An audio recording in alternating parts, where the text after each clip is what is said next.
Since I was 1 year old, he hadn't been in my life. I think the last interview we did with you was from October 2010. Well, you mentioned that your father was sick. Yeah. How is he doing right now? Yeah, he's hanging in there. You know, it's difficult, but we're all just kind of, you know, praying and trying to stay upbeat. You know, it's cancer is it's an ugly thing, and it's really difficult to just watch, you know, somebody go through it. So, unfortunately, there's no changes, but yeah, we just go with it day by day. Is there any chance of maybe, well, survival? Yeah, no, unfortunately, there's nothing they can do about it.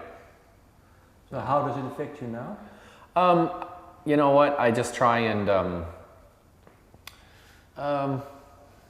take it day by day, you know, spend as much time as possible, you know, and I mentioned before, you know, I don't understand right now why this is all happening, you know, because I just met him a few years ago, and now this. So, but looking, I'm sure that it'll, you know, everything has a way of kind of working itself out, and you know, it's, yeah, it is what it is.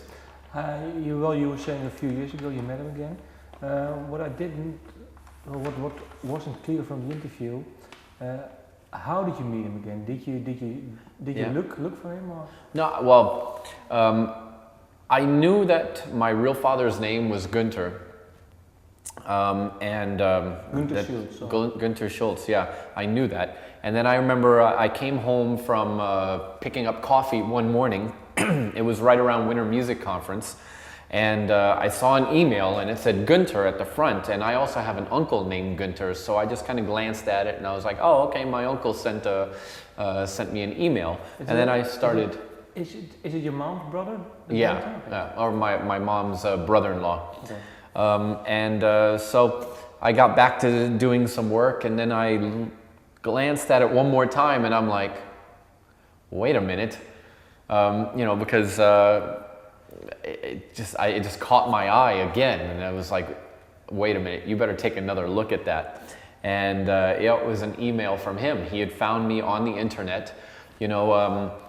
My bio is up there on my website, and where I was born and stuff like that. So he found me that way, and yeah. And in this email, he was, you know, he told me, he's like, you know, you have two brothers, and you know, just told me a little bit about himself, and we made plans to meet. So I went to the city where he lived, and next time I was in Germany, and we really just, you know, reconnected. So it was pretty cool.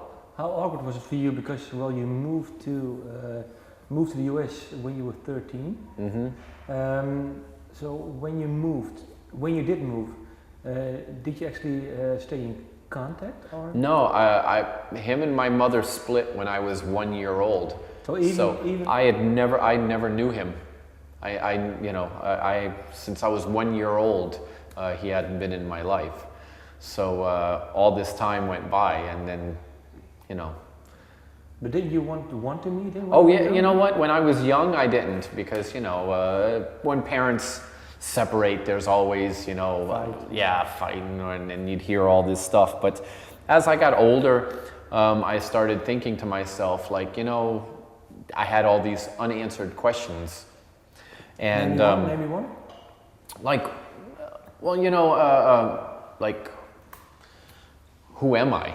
You know, there was a lot of questions on, you know, where does this love for music come from? Where does, you know, some of the quirky things that I have about me, where do they all come from? And when I met him, you know, it just answered so many questions. It put closure to so many things in my life, because I learned where my love for music comes from. You know, he used to be a drummer in a band, and then he was a DJ as well. And I never knew him, and he was a DJ as well.